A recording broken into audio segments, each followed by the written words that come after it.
All right, it's time to review some WWE Raw, and normally we're all depressed when we do this.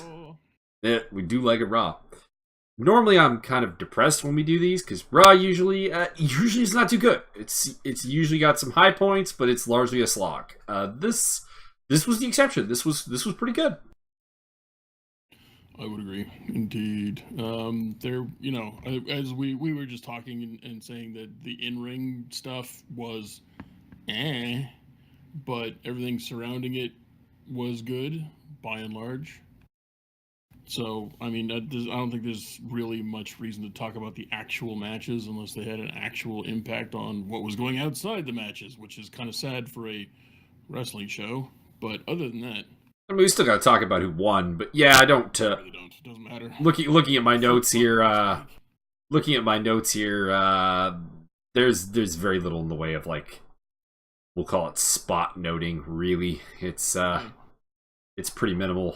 Let's see here. The longest match is I have 6 notes on the Sheamus, Cesaro, and Elias match with the Hardys and Finn Balor, and most of it's talking about awkward commentary. So yeah, not a lot of action to really talk about. This is going to be a lot of promo stuff, a lot of story development. Good stuff. Don't get me again. Actually, pretty excited after watching the show. But yeah, the in-ring quality is nothing to write home about. Indeed. We opened up the show with Roman Reigns because, of course. I do want to go off a tangent here. I was talking to someone today actually about. We were talking about Pentagon Jr. over in Lucha Underground, and we were talking about. When do crowd reactions not? When does the crowd reaction not have to line up with a face heel dynamic? And the answer is that you can have a heel that's cheered. This is my opinion, mind you, but to have a face that gets booed, the crowd reaction has to line up with your faces. It really does. You can't have a face who's booed. You can have a heel that's cheered, Pentagon being the example of that. But when you have a face that's getting the treatment that Roman Reigns is getting, I am in my notes here, least over face ever, as we want Strowman chants. And then he actually had to ask the crowd to give him a moment, and they might like it. And they liked it when he talked about getting his own ass kicked. Yep. This is so bad. We finish off with an ambulance backing in, and then take it away after that, Byron. Then they did a really, really predictable spot, and then the crowd cheered the bad guy. Just about sums it up. Yeah. Moving on, we had Sheamus, Cesaro, and Elias Sampson in the ring. I actually liked Cesaro in this bit with the guitar. He seemed excited to be singing. It was kind of cool. I liked it. I enjoyed that part. But they get interrupted before this comes to anything by the Hardys and Balor, and we get a match time. Yeah, Elias Sampson has just got the X-Pac heat right now. No one's interested. His gimmick just isn't interesting. No one has a reason to care, let alone hate him. The thing is he's not, it kind of worked when he was a drifter. Yeah. But he's not really a drifter anymore because he has, prearranged guitar time in the ring. He's got a custom bead mic that he wears with his spiffy guitar and his newly acquired, supposed to be, worn out arm wrapping stuff. This is not drifter time. This is emo acoustic coffee house time, and nobody has time for that anymore. That was early 2000s. You're a decade off. Yeah, they've kind of... It's like they've forgotten what this gimmick is supposed to be. It's not working. It's not working. The only reason to have Elias Sampson in his current iteration around is so that I can hear Graves just talk shit about him. Because that's the best part of Elias Sampson's gimmick. Pretty much. Continuing on here, I have very awkward commentary with Booker T being confused. That Michael Cole knows that last week Finn Balor had a match booked and Elias was out there taking up his space and stuff. It's like, I finished up the note with saying here, it's never good when a commentator is confused that another commentator knows the schedule of the program they are supposed to be talking about. Yeah, Booker T is really showing his age, or either or. Maybe somebody has just let him. I think Vince has just let him have free reign. Actually, Vince has let him have a lot of free reign in the last 2-3 weeks. Am I wrong? It's been a bit different. Everybody, even Cole's getting over, which is not supposed to happen. I know. I believe me. I have stuff for Cole later on in this this broadcast. Cole's doing acceptable. I do have a major goof from him as well, but for the most part, Cole was actually really on. That's par for the course. I mean, he between him and Layfield, you can't get a whole broadcast without several major factual errors. However, he's funny, which is not something Cole's supposed to be able to do, because he's got a whole career that proves the opposite. Well, I've kind of said this repetitively, that I don't judge WWE commentary talent based on their performance on Raw and SmackDown. I never have. I've never had I've never believed that Cole is a bad announcer. I believe that the system he works in has led to everyone being bad. That is probably true, but how long has Cole been announcing for? 20 years? More than 20 years, right? At some point, if you're including the backstage interview time, yeah. At some point, you establish your credibility and your personality, and then you get to be JR, or you get to be Jerry Lawler, as bad as that is, or something like that. Problem is that in the Vince McMahon timeline of late 90s, 2000s, who's done that? JR and Jerry the King Lawler were already established before that. That's not true. That's very true. But they've been working for Vince they haven't both been working for Vince the entire career, but their public what am I trying to say here? I'm not sure. Their best known work has been in the WWE, and Vince has controlled the WWE since the late 70s. True. So but I mean, I'm talking when Vince McMahon has gotten into the overproduction of commentary point. He used to be the commentator. I'm aware of that. He's always overproduced it, but if you listen to various interviews, there was a point in the late 90s where it became particularly bad. Like it stepped up to we'll use the Super Vince levels of, like, he went from being annoying to being literally impossible.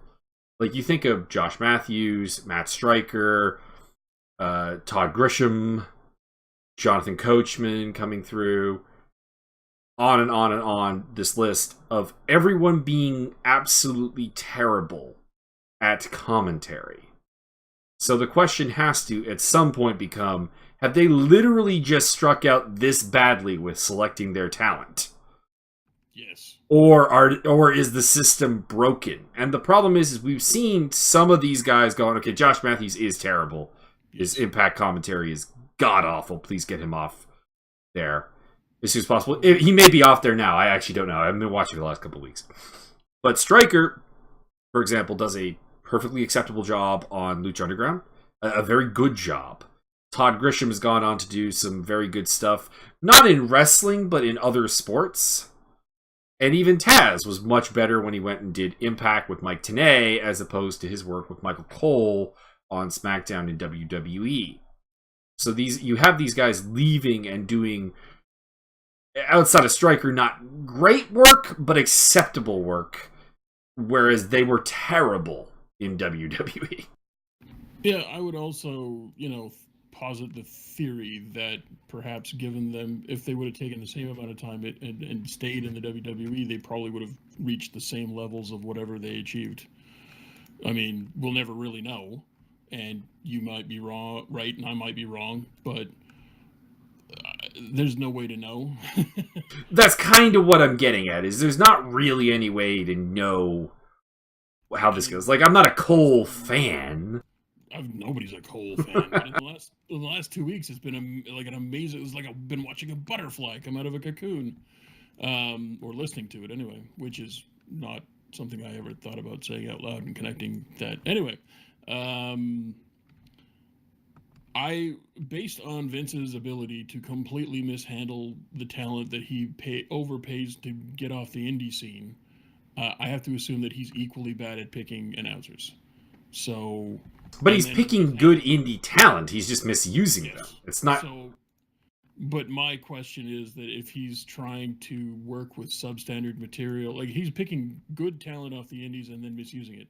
What if he's picking crappy talent for the announcing squad and then it just never gets more than kind of mediocre anyway? Maybe he's even worse at that than he is at picking talent. Or here's another example: is that Kevin Kelly was, of course, at one point in WWE being used as a commentary guy, never for Raw or SmackDown, but for the B shows, as it were.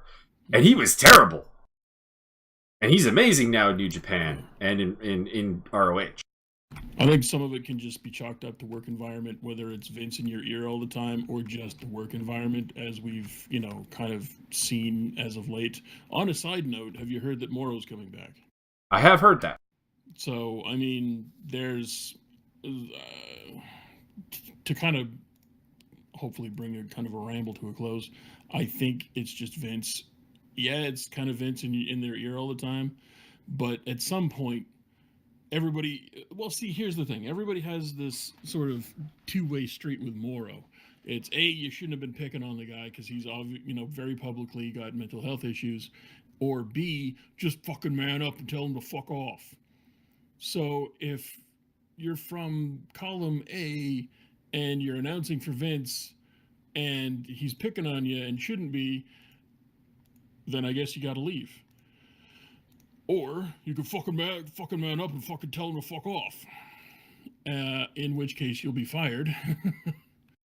But if you leave, you're kind of getting the same deal as fired to a degree. I guess so. I'm kind of in the boat of like halfway between when it comes to a lot of things like this. In a perfect world, you wouldn't have to deal with bullying. It just wouldn't happen. People would be, nice people. We don't live in that world. And to function to a degree, we have to put up with a level of discomfort and be able to stand up for ourselves. So I'm kind of in the middle. What happened tomorrow? First run. We're apparently getting a second run, but first run Morrow is unacceptable from a professional level. But at the same time, if you're going to work in that environment, it almost has to be you have to tell them to fuck off. Yeah. And stand up for yourself. And I understand that is because JBL, for example, is a completely gutless bully. Like we have there are so many stories of once he's been popped in the face, told to fuck off, etc. He does. Yeah, and you know what my move would be. If he starts, and this is what everybody should do, really. If they go to the WWE and JBL starts picking on whoever it is, tell him fuck right off, or you'll dial Joey Styles up. Yeah, pretty much, or just punch him in the face. Like that's the thing is like JBL's been beaten up by a number of people who did not seemingly face any repercussions for it. So just go nuts. Yeah, pretty much. JBL seems to be a free target. It's kind of interesting. Maybe he knows that. Maybe he knows that he's a free target and he just has to try and put up as big of a bluster as he possibly can to hopefully not everybody's going to just abuse the shit out of him, because apparently he's into big muscly women and probably likes getting dominated anyway. So I think it's to a degree is, again, that he doesn't see it as bullying. It's to make sure that you're tough enough for the business. And once you're, I'm doing air quotes here. Once you're tough enough for the business, there's no reason to continue to test you. That could be true. But how do we get on this trend? Who cares? We're talking about commentary. That's also true. But yeah, I don't know. I think it's pretty much just Vince being in people's ear. Yeah, that's kind of a factor. But at some point, like I said, you've had a tenure there. You've got a reputation. You should have some cachet, and you get to announce your way. And if that's not the case, then you stand up and go, "Hey, listen, I've been here 20 years. What's up? Do you want me to do the job, or do you want to do the job?" I think everyone who's done that has wound up getting fired. But No. all right, we'll put this to bed though. Pretty much. I think we both have, I think, theories that are not really provable in any way. So That's true. Absolutely. let's roll on. Okay, back to the match. We get commentary from Josh Duhamel. My exact thing is fuck. I mean, he did a fine job, but like 4 people in the booth. Oh my god, it was so bad.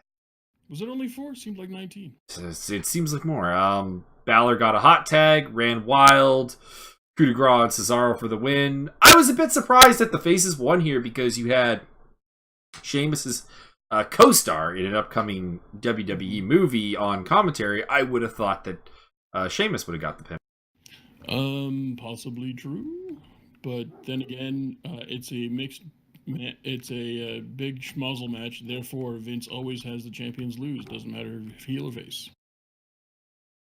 Yeah, reasonably true. Keep your champions nice and weak, boys. That makes the crowd pop huge. Yeah, we get a Goldust promo. Once again, bringing his A game like he said you gotta. Fuck yeah. Goldie delivers every single time, every single promo, every single night. Pretty much. Not really much to go over in terms of content because it's basically you need to bring your A game when the red light is on. In a nutshell, that's it, and he does. Then we had Goldust versus R-Truth, which wasn't a match because Goldie brought out a cameraman. He had his old gear on, so that's nice. And I also enjoyed the fact that Truth was all business with no rapping. Thank you. Yeah. I know you like that. I hadn't noticed that before, but his entrance theme's really good. It's just that he keeps fucking screaming over it like a dumb child. He's bad at rapping. Somebody please tell him. I think he may be aware of that. Like this, I feel that this is the standard Vince McMahon. Hey, you're a black guy. We know what to do with you. Maybe, I don't know, but he does it in every promotion. I don't know. Indeed, but he was better at it in Impact, at least. I didn't find it as annoying, at the very least. Maybe they just have really low production value, so you can hear really good. And maybe Goldust with the pre-match attack leaves Truth laying while being filmed. I did think that this could have been a more brutal beatdown. Like it lacked something. That's true. It wasn't the most hardcore beatdown you've ever seen or heard. Kind of served as a bit of a warm-up. Like, at least give him like a shattered dreams to the balls or something. I don't know. That would have been pretty good. Paul Heyman backstage promo. This was really good, and talk about the promo for me a moment. I'm gonna gush over the Joe intervention.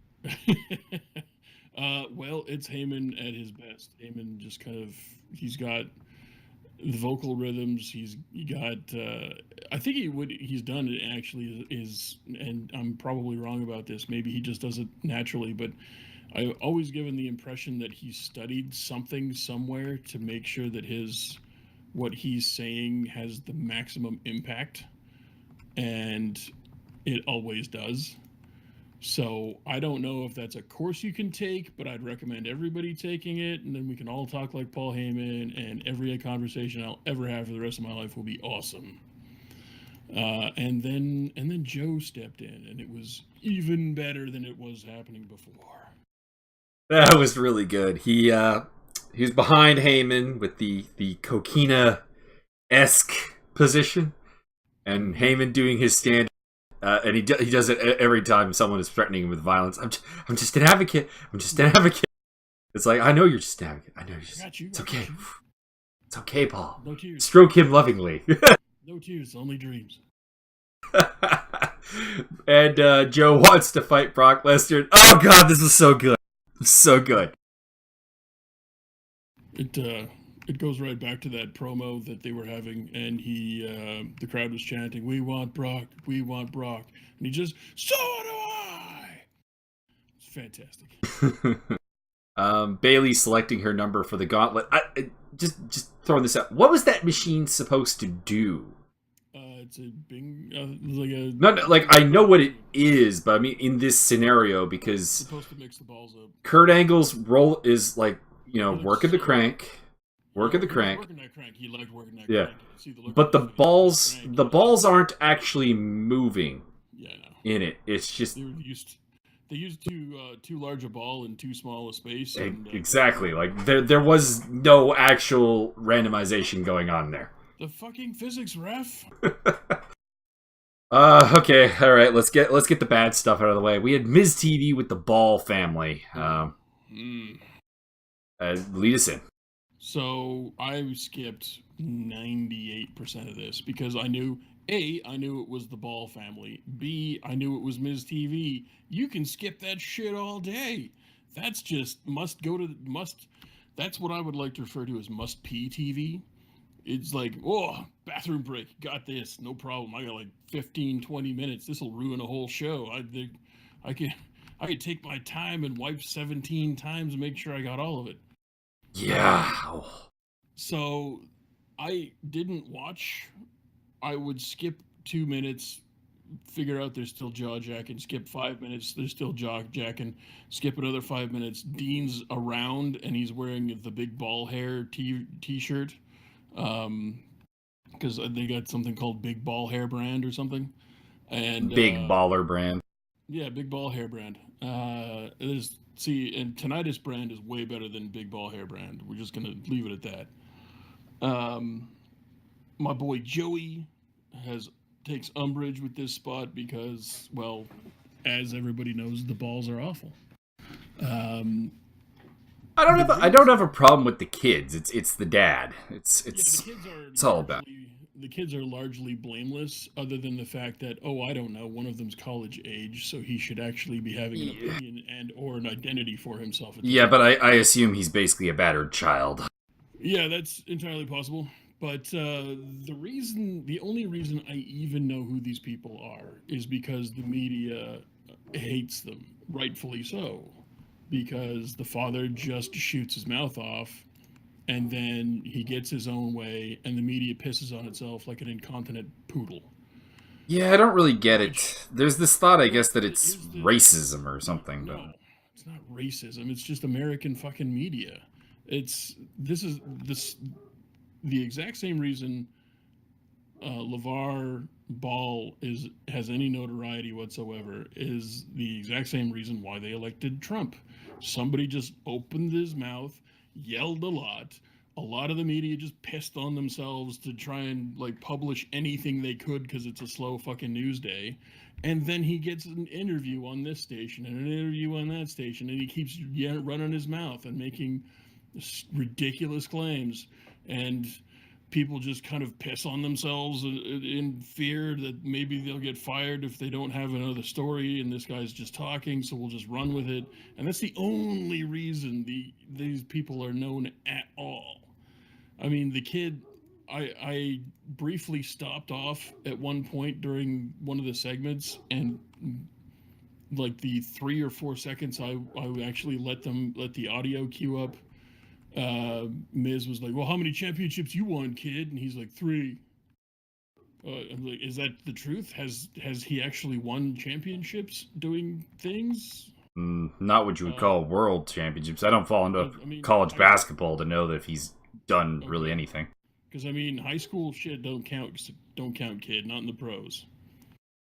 So you've got, with all of that said, the reason this failed so badly and predictably failed is because they did the psychology all wrong.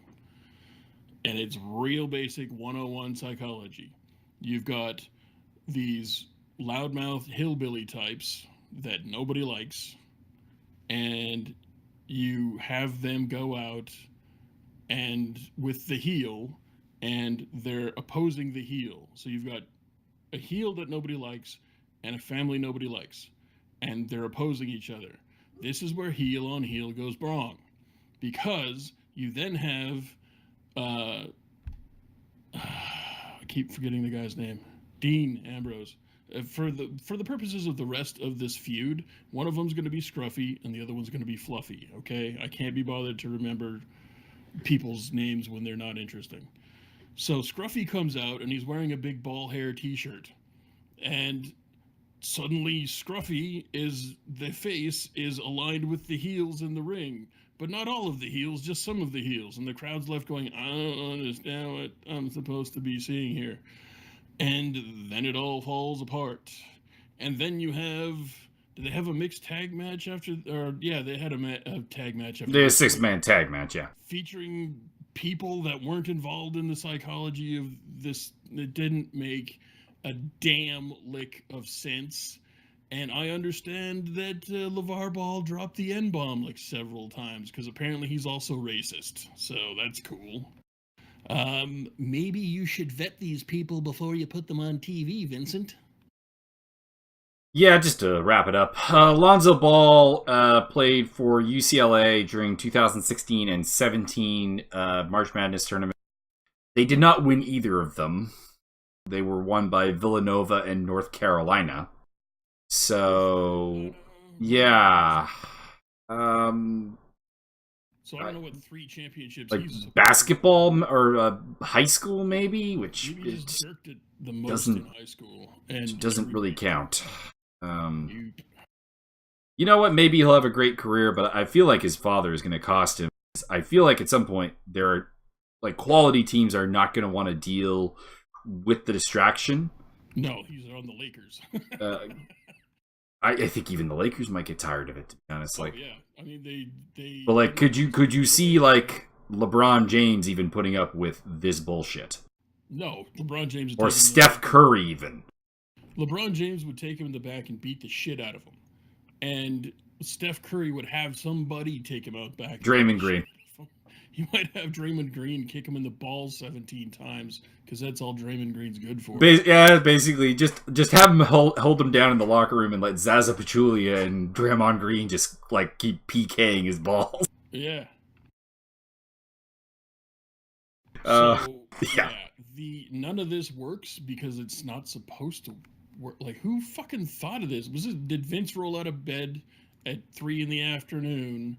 going, "Oh, give me the ball"? I was kind of hoping that the Balls would like embrace the fact that they're heels, basically. And if I'm the thing, okay, if you're going to involve the Ball family, this is if I would not. To be clear, I would not.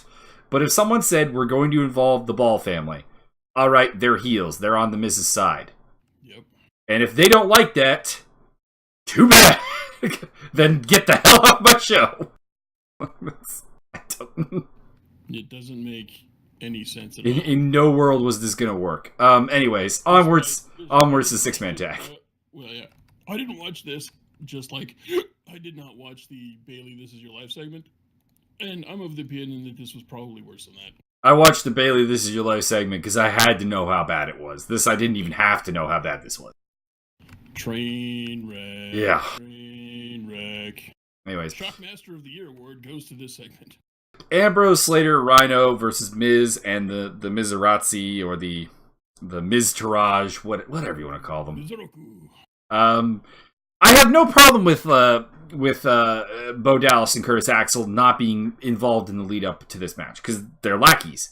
But to have Slater and Rhino not involved in any of the lead up to this match, it's like I found myself going, so who are Ambrose's partners supposed to be? I'm like, I know it's gonna be Curtis Axel and Bo Dallas. Oh, Slater and Rhino, where'd they come from?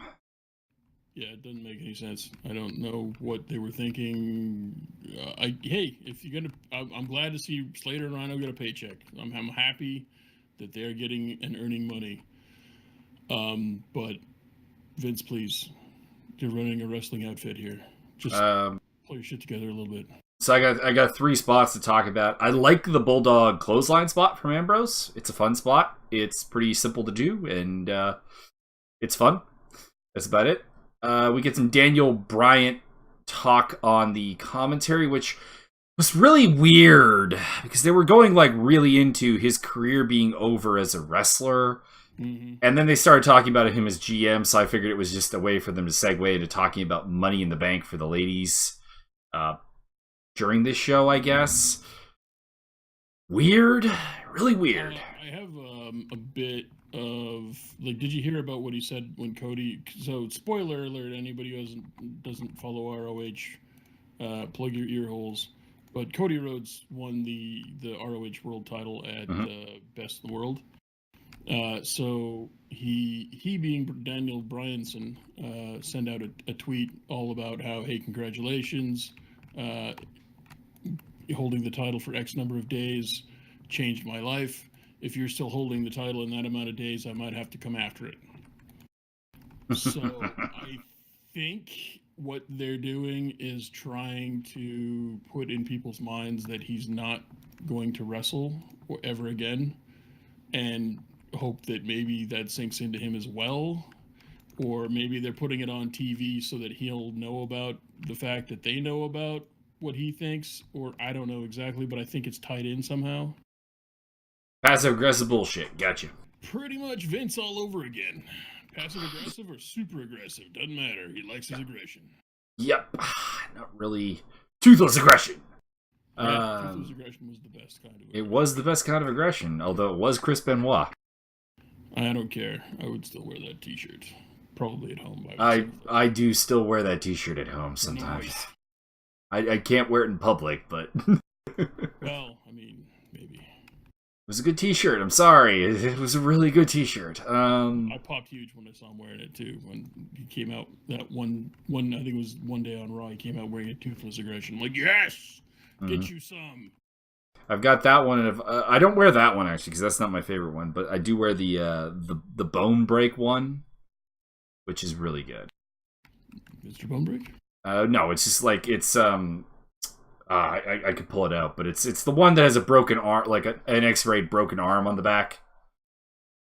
And it's basically talks about him being the Canadian Crippler. Ooh, very nice. This had a super soft finish, to be honest, though, because it was well, no, it didn't involve the Miz. That's the thing. The referee gets distracted by Ambrose and Miz messing around. And Axel clocks Rhino with, like, the weakest looking kind of, like, minor forearm shiver, and Bo Dallas rolls him up for the finish. It was bad. It was bad. The matchup until this point was acceptable, but the finish was not good. Anything you'd like to add? No, I barely paid attention, other than the fact that Bo Dallas still has... It's the race for best facial expression is neck and neck between Bo Dallas and Akira Tozawa. I give it to Tozawa, but I like Dallas as well. At this point, he's ahead by a head, but... Sir, take over for Enzo versus Enzo and Cass. Holy shit, Go work. These guys don't know how to do anything other than deliver. I'm going to be honest with you. I'll be straight up honest with you. I bought this hook, line, and sinker the whole way. The entire way. Up to the point where they went to, like, you know, the delayed handshake. Kind of, you know, being a lifelong wrestling fan, I know what the delayed handshake usually signifies, and it didn't show up. So they swerved me there, too. I usually, you know, they always do, come on, shake my hand, come on, shake my hand. No, I'm honest. I'm totally honest. I'm being totally honest. Totally honest.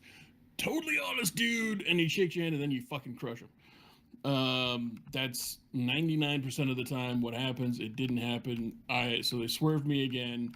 These guys are the absolute best, and it pisses me off that, you know what, if they are going to feud for a long time, I might be all right with it, because I still get to see them together interacting, and they will continue to deliver.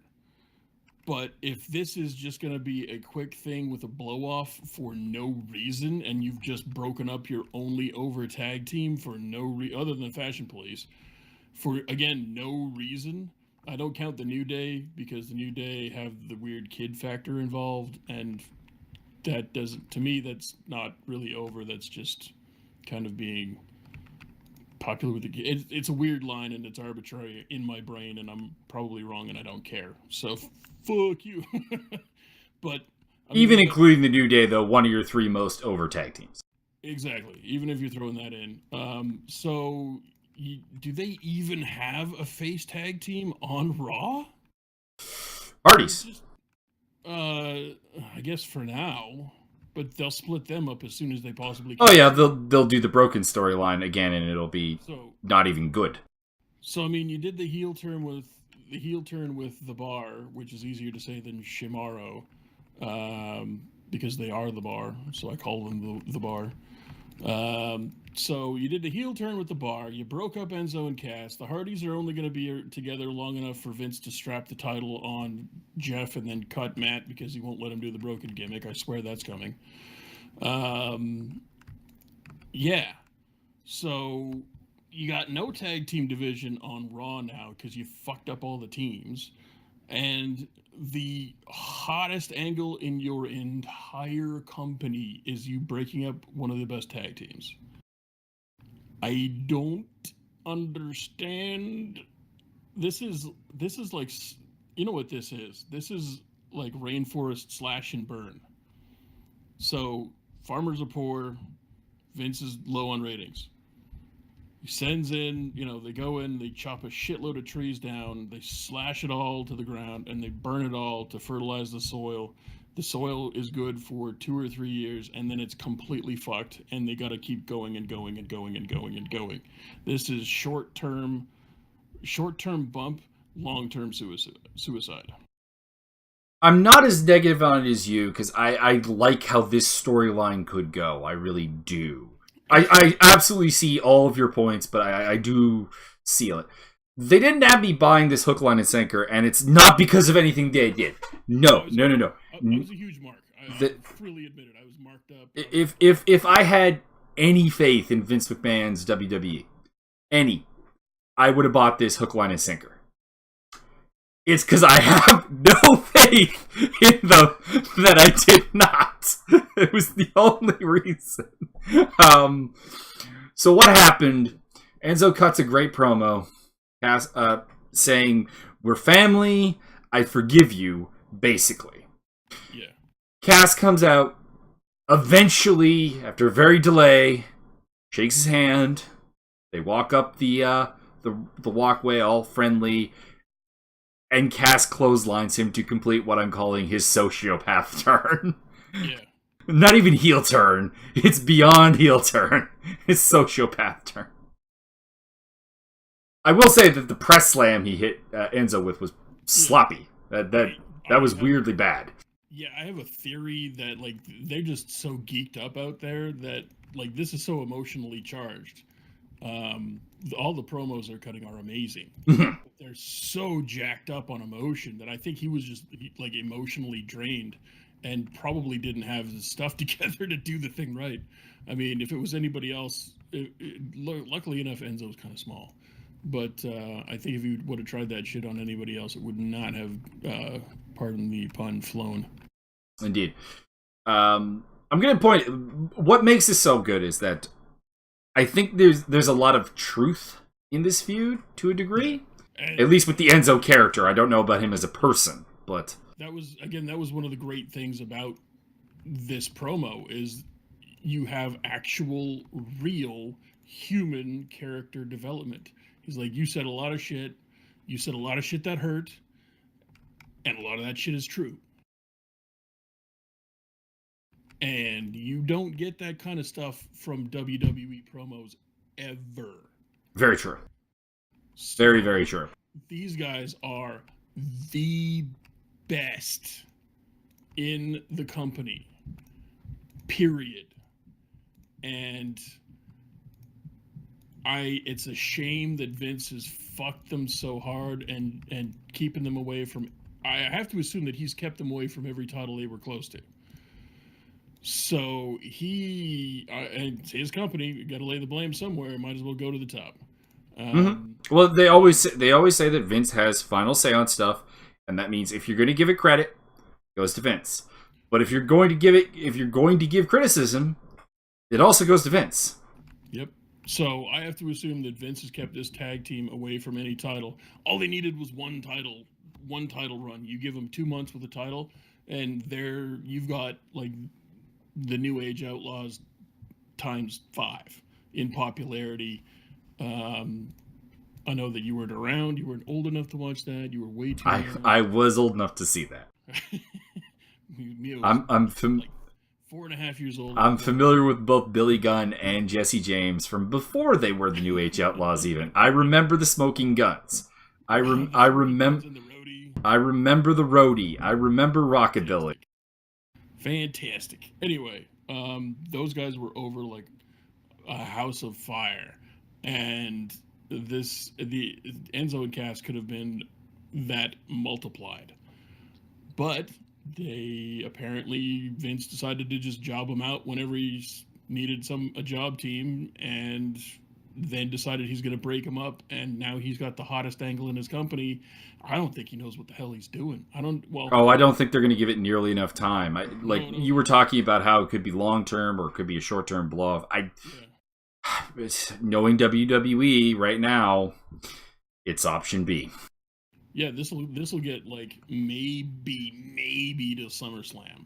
They probably won't even go that far because they don't know what they're doing. But it's this could go all year. This could go till WrestleMania. This could go till next SummerSlam. This could go as long as they want it to go, because you don't even have to have them wrestle. You could just have promos non-stop, and these guys will deliver every single time. Agreed. I would have this go till Mania, at least. Yeah. I also liked when Cass came to threaten Corey Graves. He mentioned Corey Graves is under Kurt Angle's protection. Mm-hmm. By the way, I would pay big money for Enzo to come out like next week, be like, "Hey, Corey Graves, how you doing?" As opposed to his "No one cares how you doing." Hey, you know what would be good though, because I don't know how they're playing that other angle. Kurt Angle. No pun intended, but it is. So there's going to be that pun, just period. That's just all that works. I'm not sure how they're playing that angle. Genuinely, that's the second most interesting thing, other than who the fashion files are going to focus on next week. So I'm interested to see where that goes, and see if Graves, because they're talking about giving Graves a faction, and they don't do face factions because they're not smart enough to figure that out. They believe it doesn't work, despite the fact that to go down let's go down a memory lane here for a moment. When the faces finally united against Evolution, so this is not even that long ago.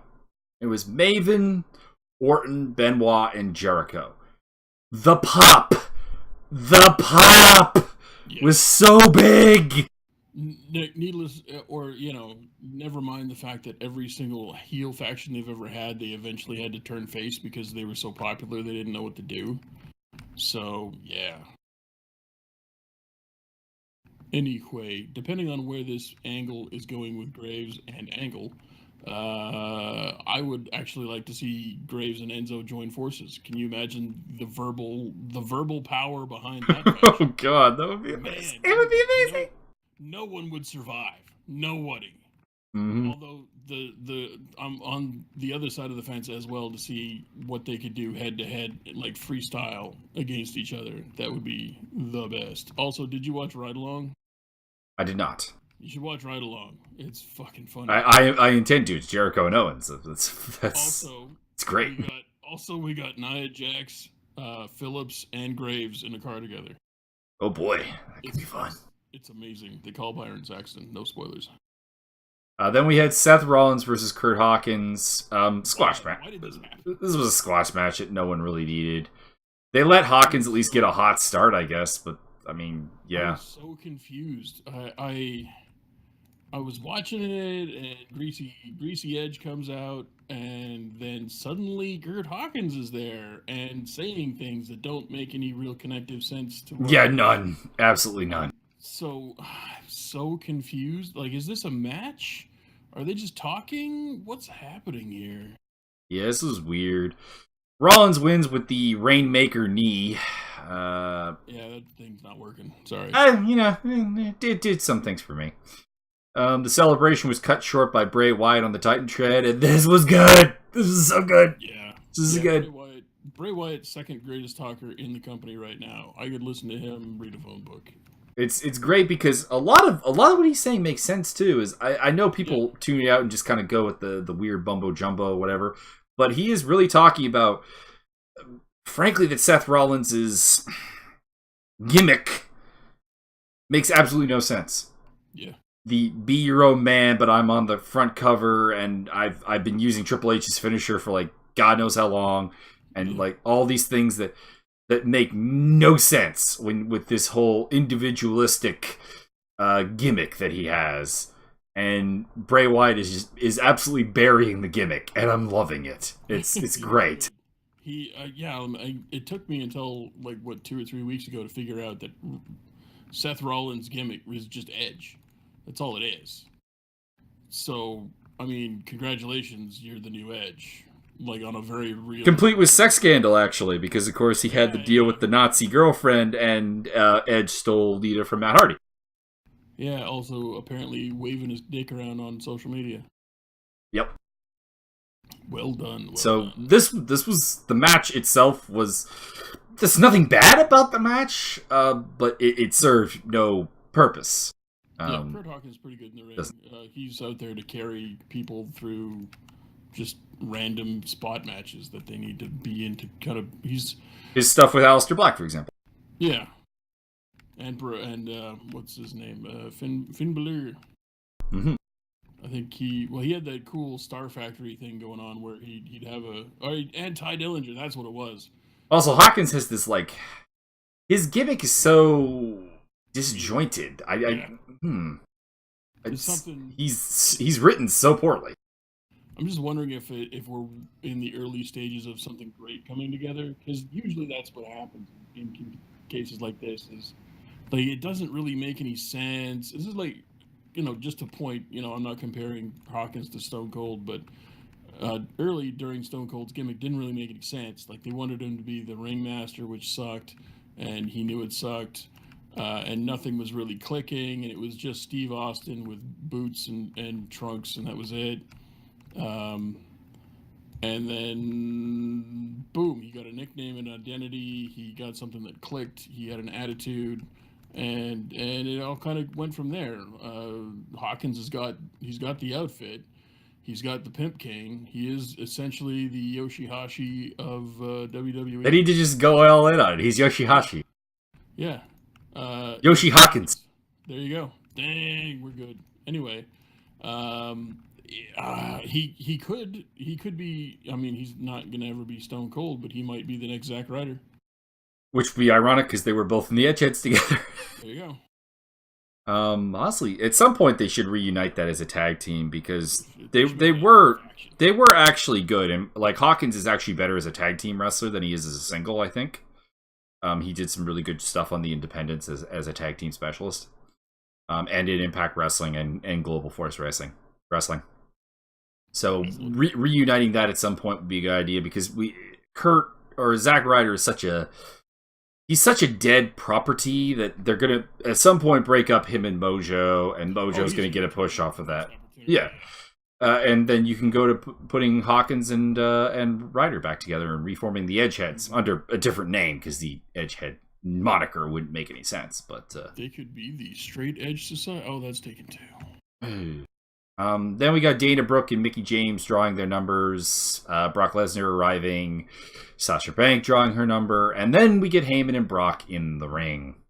And I have in my notes here, let the gold continue. Yes.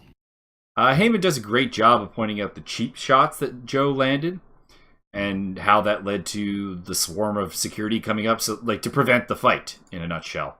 Mm-hmm. But that he is still fearless of Brock Lesnar, and that makes him a dumbass. Joe attacks Brock from behind, and this was a really, really, really good rear naked choke spot, basically. It really was. It felt like a fight. It felt like a fight that usually doesn't. Yeah.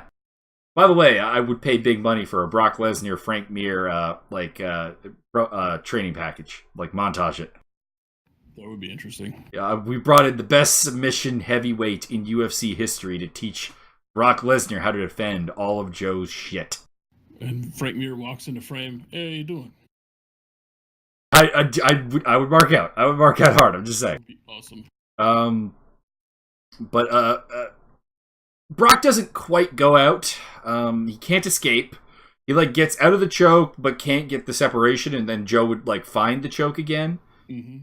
And while he's very close to getting choked out, he's not quite out when the Revival leads the locker room out to break up the fight, which was a bit of a weird choice.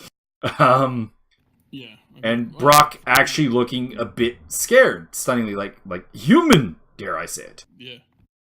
From one perspective, it makes total sense to have the Revival do it because they are top guys. Top guys. From another perspective, they are bastards. So there's no way they'd come out with popcorn and just watch this shit. Yeah, so it didn't really make much sense from their character standpoint, but this, again, like another thumbs up segment. Indeed. Very much so. Raw. And then we had Lince Dorado versus Neville. I couldn't really pay attention to the match because I was too hyped. My notes literally, like every second line of my notes are the following: "Woo! It's Lince!" As soon as I saw Lince Dorado, I'm like, I know who's marking out. That being said, the match makes no real sense. I'm fine with the occasional non-title match, but Neville's had a lot of them lately. Like 2 with Rich Swann, there was 1 with someone else, now with Lince Dorado, and like the last, this is in like the last 2 weeks. Like was it title? Yeah, they said in the promos, like, you know, okay. This week I got a chance at the title because he was talking with TJ. Didn't he say if he wins that he's right back in the title hunt? I don't think so. I could have sworn that was the case. I was pretty sure he said he had a shot at the title tonight, and he wasn't looking to get into a fight before he had his match. But the commentary led me to believe it was a non-title match. And I could have sworn I also heard him say that if he won this, he'd be in the title hunt. Let's just chalk it up to Vince likes big sweaty men. I mean, I'm fine with tracking up this whole thing that Vince likes big sweaty men. That's not a problem. Anyways, it's kind of weird that Neville was facing a job guy. He's like job guys obviously serve a purpose, but the man is your champion. It just seems really, really weird that, and Lince Dorado should not be a job guy. If you have paid any attention to our little show here, I love me some Lince Dorado. I am a massive fan of him when he was in Chikara and when he's been in a number of places. Like, he is a fantastic wrestler, although that mask is kind of terrible. Kind of terrible. But he had a different mask before. Bring that one back. But it's just very weird to see him being used as seeing Neville face a complete job guy, because they don't even use Dorado on 205 Live even, so he is a job guy. It was just weird. Tozawa watching ringside with VIP treatment, courtesy of the Titus brand, which is now Titus Worldwide. Looking too cool. Yeah, awesome. Cole and Graves amused me with talking about who's more in the know with the Titus Worldwide. That was pretty hilarious. That was fun. Some good stuff from Cole, and of course, good stuff from Graves. Lince, again, it's a squash match, but Lince did have a hell of a dive to the outside, followed up with a crossbody for a near fall. That was about the extent of his offense. And he winds up tapping out pretty quickly to the Rings of Saturn. Yeah. Looks like him and Tozawa are gonna, go at it. Which, side note, Tozawa in his suit really works. Like, it really, really works. And speak of like going from one segment that like, dude, this might just be a fight, to another one like, this might just be a fight. Like, these guys might just be fucking. This might actually come to like real shoot blows here, because they look kind of pissed off at each other. Mm-hmm. Which is great work from Neville and great work from Tozawa. Titus stops them by coming out, and he's like, "I've secured you guys a title match. Why would you fight for free?" So basically, we're getting a cruiserweight title match at Great Balls of Fire between these two, and I'm looking forward to that. I'm looking forward to that. It also seems like Titus is once again treating Tozawa as part of his brand, despite the fact that Tozawa has not actually signed on to the brand. Well, that's the whole gimmick with the brand. Nobody actually signs on. You just don't escape. It's like the Hotel California. Yeah, but like the difference is like Apollo Crews has largely accepted that he's part of the brand. He hasn't actually ever like said yes, but like he's out there with Titus. He's taking Titus's coaching, etc. Like he's part of the brand. Tozawa is not really. So I'm wondering, the angle could be, what if Tozawa says no and Titus goes full heel and actually costs him the title against Neville? That could work out. But he seems to be like, Tozawa's attitude seems to be the same as Cruz's attitude, which was like, "What the fuck, dude? Get away from me! What the hell's wrong with you? Stop! Just stop! And then eventually they're like, "Okay, all right." And that during that segment, he was kind of in that mode of, I wasn't really feeling it, but I've been in VIP for 2 straight weeks. And he did get him a title shot. And the boys got me a title shot. And we gonna get paid, so let's see where this goes. I would have to say, like, it's done a better job than with Apollo Crews, because Apollo Crews is kind of like in Titus' brand, but didn't really get any benefit from it. He's getting like more of a push, I suppose. He's getting to win matches, but realistically, there's no real incentive. Tozawa does have incentive. I mean, this guy did get you a title match. This guy has been putting you up in VIP repetitively. Like, it actually seems like a sweet deal. I think what it is they didn't really think it'd get over in the first place, but now that it's getting over, they're okay, well, let's kick it up a notch. We had Emma draw her number backstage. Then we had Heyman backstage doing his Joe is not a proper Samoan bit, which is actually really good. I didn't think it would be great, but it's been good. That's Heyman for you. Mm-hmm. Also, well, I mean, they have and Joe's name's coming out of everybody's mouth, because even Reigns was talking shit about him on the opening segment. Mm-hmm. Then we had him talking about if Joe gets the clutch on Brock, we will have a new champion. Mm-hmm. And Heyman is loving this as a promoter because he just sells this match like an absolute boss. It's so good. He's talking about how Brock needs his back up against the wall because otherwise Joe can joke him. That's really good. And he even makes the great balls of fire thing good because he finishes up by saying, Joe will be in the back looking at the EMTs, and he will say, "That's what it's like to face the beast." And he will say, "Goodness gracious, great balls of fire." Only Heyman can make that pay-per-view name good. Only Heyman. Which does not make it a good idea, for the record. No. Then we have a bit with Bliss and Nia Jax backstage. Bliss is trying to butter her up, talking about how they're actually very similar. They're both judged heavily on looks, and wishes her a good luck in the upcoming match. Jax, who kind of softened up and said, "Thanks if you mean that." And then when she said good luck, Jax says she doesn't need luck and is going to see her at Great Balls of Fire, which it's growing on me. Although Jax does have a long way to go. Yeah, the other part of it is that apparently, and I was not aware of this because I don't do Instagram, but apparently Jax and Bliss are massive buddies. Like, they are, and watching I found this out like a week ago, and watching this promo, you can really tell that they're really good friends, and there's no way that I don't think either of them could pull off that particular promo spot with anybody else, really. So it worked for me, but it doesn't really work on an actual promo level because it didn't really make sense. But there's some logical sense to trying to draw the kind of opposite end of the spectrum similarity idea. Yeah, but they just like the weird flip flop right in the middle of the promo was just too weird. Yeah, that was a bit weird. Like, there was some definite downsides on this promo. There was some upsides.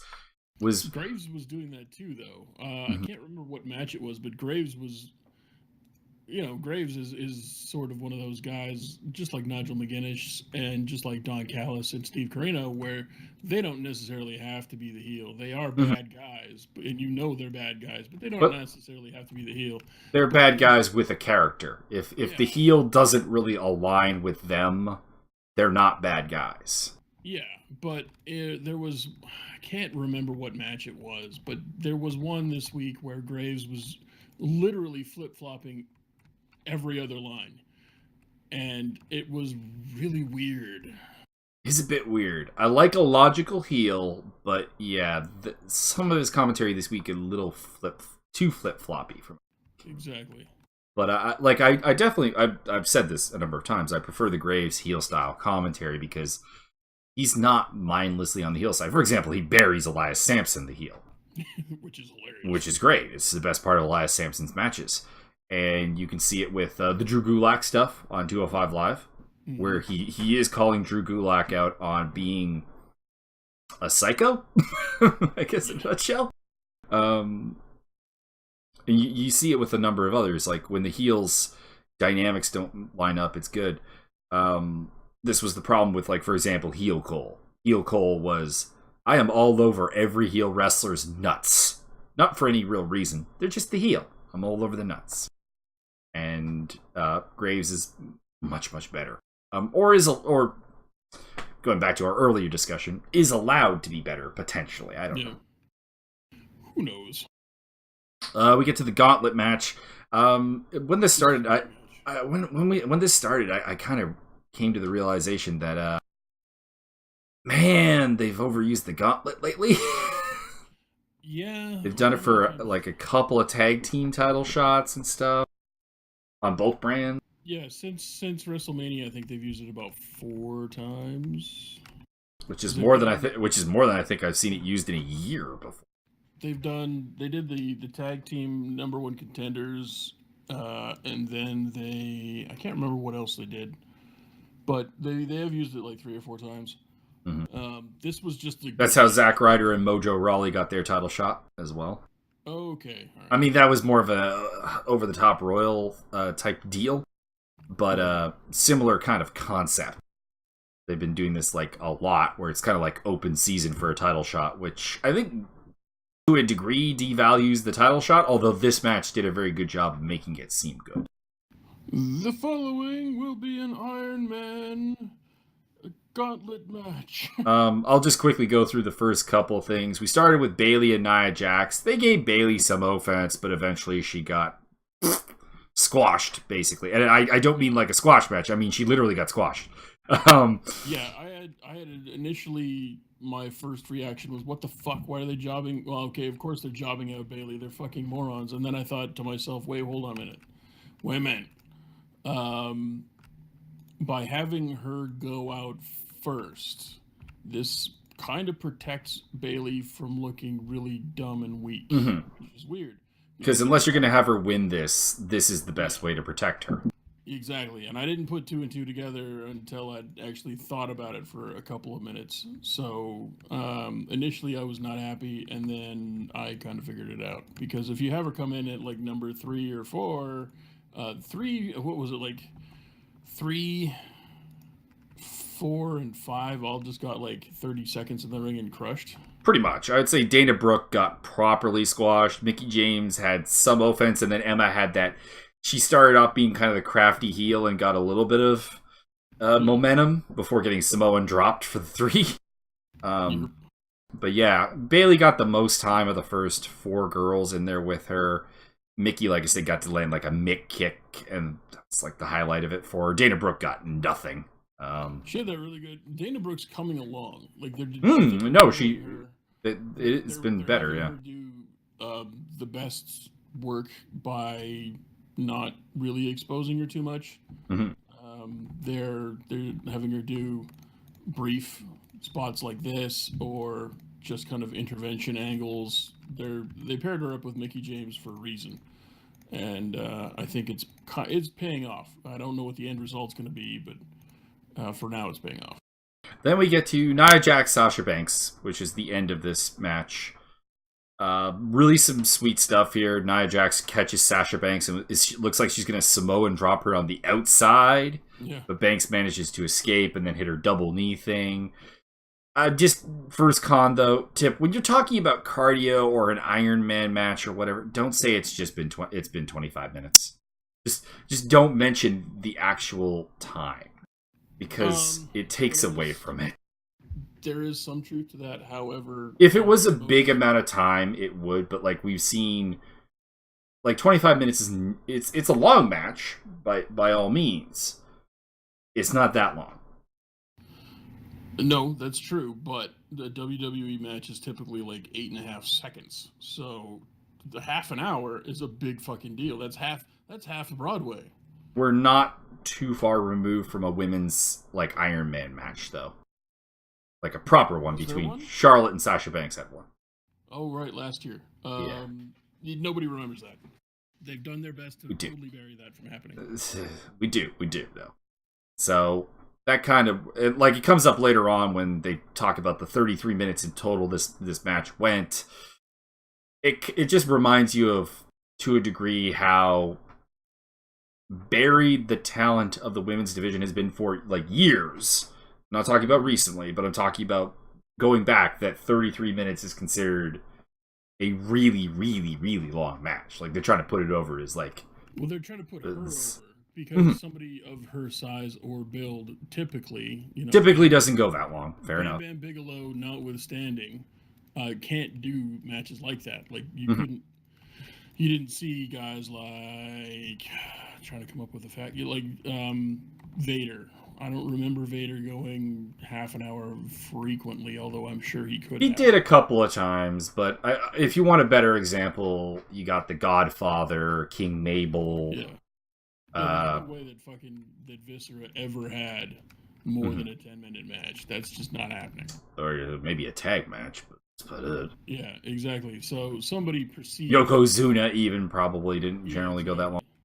But, I mean, these are, like, gigantic people. I'm in no way trying to compare Nia Jax to that, but she is perceived as, and, I mean, she's the big monster, and big monsters stereotypically don't have cardio. So for her to, by hyping up the amount of time that she spent in the ring, you're showing that she can go, and you might not be able to outlast her anymore. So that aspect of her character should, from this time forward, be sort of, if not accentuated, at least sort of, it's sort of in the back of people's minds, like, oh yeah, by the way, she can go 30 minutes, and against part B of the equation, which is she almost decimated the entire roster in one night. I'm just saying I would have focused on just putting over that it was a long time as opposed to getting into specifics. For the record, there was a 158-pound differential in this matchup. Noise. So saying that she outweighs the entire roster by that? No, I'm talking just her versus Sasha Banks. Yeah. And the closest one would be, I would imagine, Dana Brooke. So let's look up Dana Brooke here real quick. Dana Brooke, I think, is somewhere around 200 pounds. Non-listed weight. So probably at least 180. I would say 180. I could see 170 maybe on the low side, but 170 to maybe about 200. She goddamn muscles. And muscles weigh a bunch. Trying to see if I can actually find a weight figure for her. Probably won't be able to. Probably not. They don't really do that for the women. Still gotta hide the weight. It's racist. Although everyone else in the match has a weight, so go figure. Oh, that is weird. Well, they don't want to put over the fact that she is actually really well built. You would think they would want to. Not yet. Not until they're sure of what they've got in the ring. I mean, I suppose there's some logic to that, I suppose. But anyway, so just going back to the spots here. Jackson control with a lot of power moves, and a lot of this throwing Banks to the outside. There was one where I couldn't get it behind it. She did this actually kind of interesting submission hold. She didn't hold, so I guess it's not a submission hold, but kind of like a leg drop on the knee type thing. Mm-hmm. That looked like it hurt like hell. And then she just kind of almost gently tossed Banks to the outside. That part didn't make any sense. But when she gave her a proper throw to the outside. That made sense. I was down for that. Yeah, I kind of like that aspect of the match where she was just trying to like, look, she can't even get back in the ring. I beat her so bad she can't even get back in the ring, which kind of puts over Banks as being tough. And yeah, I all in all for this entire match, I thought this was extremely good. This was obviously the match of the night. Depending on how that Money in the Bank rematch goes, might be match of the week. To be honest, like Nia Jax is a flawed competitor still to a degree, but I'm going to give her, I'm going to give two big parts of credit and the one kind of negative. One, her facials actually in the ring when she's beating up Nia Jax or Sasha Banks are actually very good. She sells the I can't believe this girl kicked out when she actually did go for a pinfall. She can't believe when she gets back in the ring, so on. Like, she does very well with that. And she's actually surprisingly good at kind of chaining moves together. Like, her work with the bear hug into the guillotine choke that Banks had her in, and then into a vertical suplex was really good. She's still not great at putting, like, a good snap in just kind of her footwork, though. I may have... She's a little too lumbering still. I may have some evidence / anecdotal type stuff that may or may not change your mind. Well, not really change your mind, but it may explain some stuff. All right, hit me. Apparently, after her original tryout with the WWE, I like how everybody's pronouncing it that way, WWE, she and her mom were in a horrific car accident, and she's got a metal plate on her collarbone. Uh-huh. So she may not actually have like 100% full function in that regard. So she may not actually be able to do that sort of thing quite yet. Possible, but it shows so up. Good that they're putting her in the ring anyway. It shows up more with like her lower body movement. To be honest, like the leg drop seems a little slow at times. The hip attack. Well, I don't know about you, but I have no intention of just flopping down on my ass. So I imagine she's in the same boat. No, I understand that, but there's just I don't know. Sometimes it's just kind of it seems slow.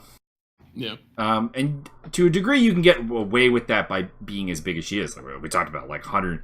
How often do you see a 50 plus pound weight differential in the ring in a serious match? Like not a squash.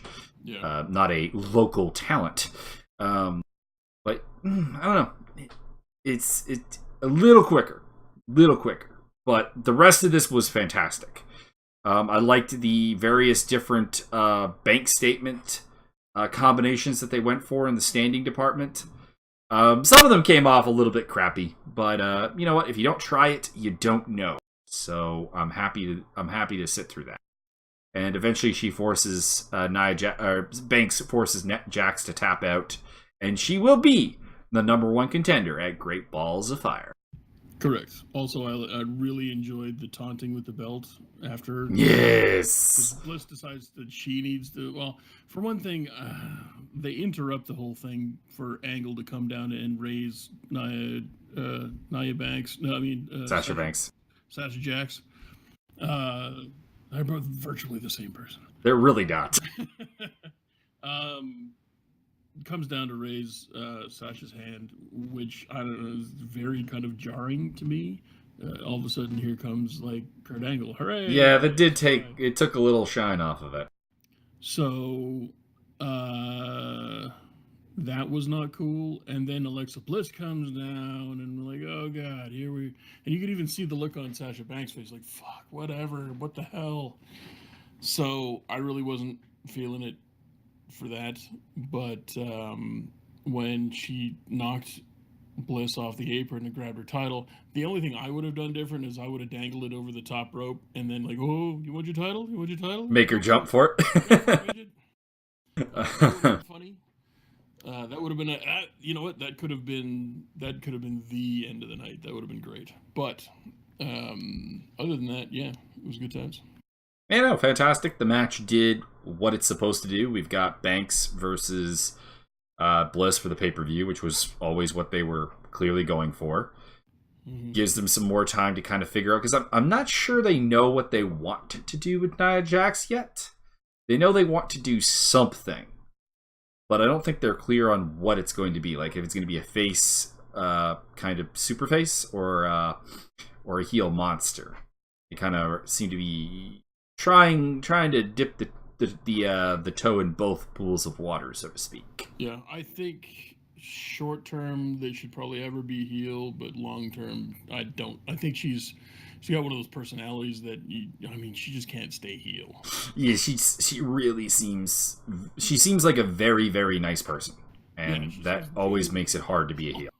Yeah, unless you're going to be a total bastard and sucker people in big cast style. Ha ha ha. That could be intriguing. Indeed. Yeah, I would keep her heel because your heel side is pretty thin. It's basically Bliss and Emma and nothing else. I mean, admittedly, the face side isn't exactly that much deeper. It's only 4 people deep, because your division is 7 women. Well, 8, I suppose. There's Alicia Fox. But yeah, kind of been over this. Like, if you're gonna have women on both brands, you need to sign some more women, which hopefully this women's tournament will lead to. Although, I mean, we think about that, but the Cruiserweight Classic, when I really look at it, for example, not as many people from that are on contract as you'd expect. You would think that most of the division, for example, would be, but actually there's a fair amount of the division are people that weren't actually even involved in that tournament. So we'll see. Hopefully they beef it out, because I think you need at least a dozen girls on both rosters to make this work. Well, I mean, honestly, just call up Asuka. That would help. Call up Asuka, have her... Asuka, Ruby Riot, Nikki Cross, Crazy Mary Dobson. Because those 4 are absolutely ready. The other girls down in NXT do, I think, need more seasoning. Yeah, I would love to see them call up Nikki Cross, but they're not. As far as I know, they won't break up Sanity. So I'd bring up Sanity. Yeah, totally.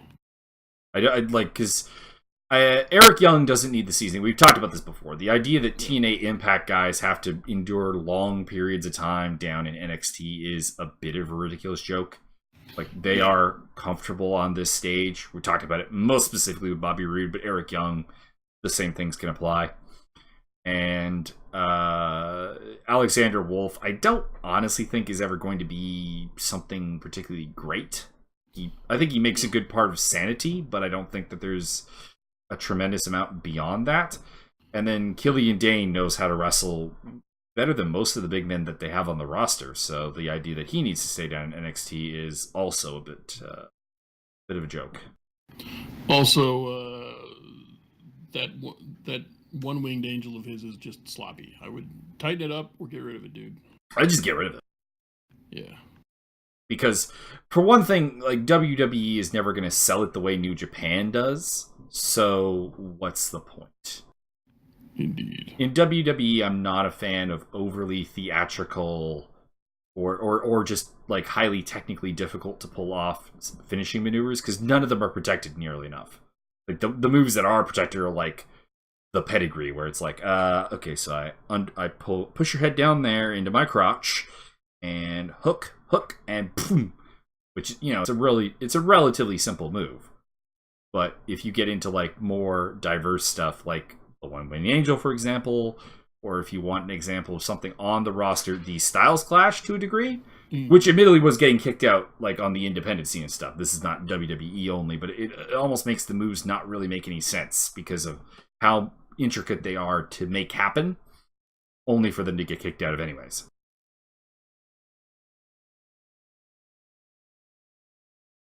But that's the show. It was a pretty good Raw, so I'm looking forward to SmackDown. We got Money in the Bank, and hopefully we get some other good stuff as well. Indeed. I'm hoping for a really good Money in the Bank. The match they had was good up until they fucked it all up. Yeah, and that is kind of the problem here, is that... Actually, that was kind of the thing, just going back to the Cass and Enzo thing for a moment. I feel like the Money in the Bank thing is, they got so much hate over a finish that they're kind of trying to walk it back. It almost felt like Cass and Enzo for a bit there until eventually Cass, did fully go heel and everything. It almost felt like they were kind of doing the same there. And the difference is that would have worked because you would have gotten the result you wanted. But with the Money in the Bank thing, we again have the problem that you can't unsee what happened. You no matter how much you try to build this as the first ever women's Money in the Bank, or as a continuation, a part 2 as it were, it doesn't change the fact that it's not. And the first Money in the Bank will forever be known as the one that James Ellsworth won. Yep. And you can't get rid of that. Like I said, that finish could have worked for like the 3rd or 4th Money in the Bank women's match, but the first one was not the right time. It was a terrible idea. Correct. But we'll talk more about that if they indeed mess up the Money in the Bank. Hopefully they don't, but if they do, you can be sure we're going to talk about that. Oh yeah. So that is all for today. This was maybe our most positive Raw review in a long time. We liked the show was really good. Yeah, we had a really good main event. We had really good stuff with Paul Heyman. We had really good stuff with Cass and Enzo. We had again, none of the matches outside of the Banks and Jack stuff stood out, which in a way is a good thing. It made the main event even feel that much better.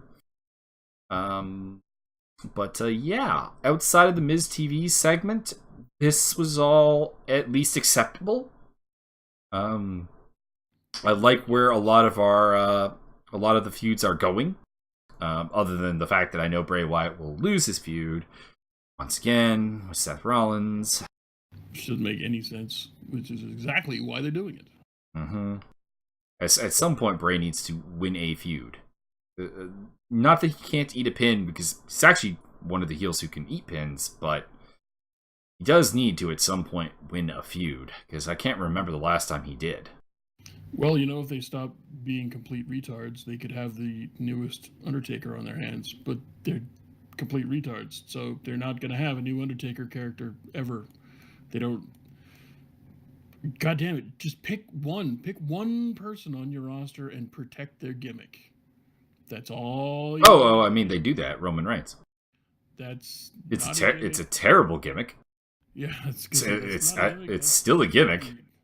That's the human equivalent of a polo shirt right there. No one cares. It's you gotta. The key is you gotta pick a gimmick that the fans actually like and get behind that, and you could have a big star. The problem is that Roman Reigns was over as part of the Shield, and even to a degree as a singles competitor after that, and then quickly became not over because frankly, you changed him. You didn't apparently realize what made him over. I have a feeling you took it away. No idea what gets anybody over. At this point, yeah. I've seen so many things where, Stone Cold got over with one unplanned improv line. And Vince has been trying to replicate that since that happened, and it didn't work. He immediately pushed Rocky Maivia, who couldn't get over to save his life. So they had to piss off the crowd a lot, and eventually he's got the greatest personality in the world, so he got over. Mm-hmm. Vince has been trying to replicate that with every Samoan known to man. Not working. Yeah. The thing is, you got to listen to your audience and let things happen organically. It's not like people haven't got over in the last decade. Bray Wyatt, Daniel Bryan, AJ Styles, Zack Ryder. Not to a main event level in Zack Ryder's case, but U.S. Intercontinental title, sure.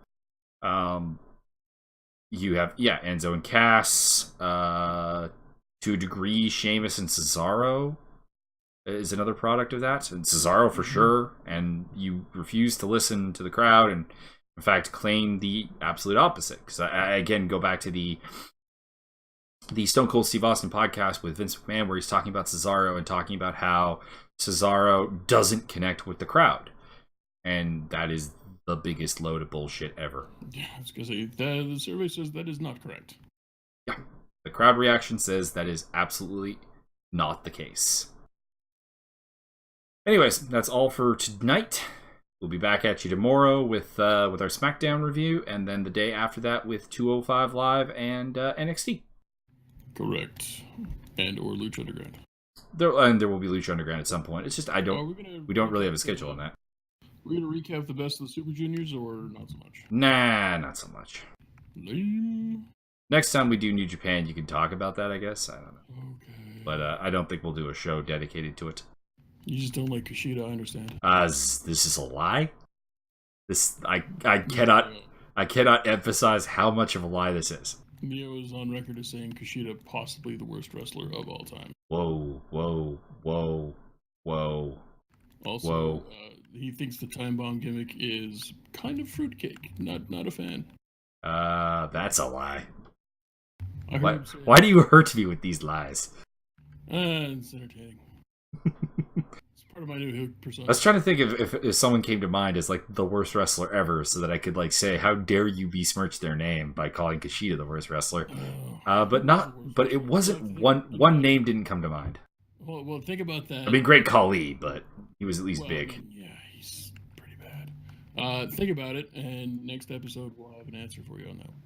All right, that'll be the challenge for next time. You guys look forward to my worst wrestler ever, and I'll be doing that like by the total package: mic work, ring work, and just the ability for me to buy anything from that person. That's gonna be fun. Like I said, at least Great Khali was big, and I could buy that. True enough, he was. All right, later, and get off Byron's lawn. Correct.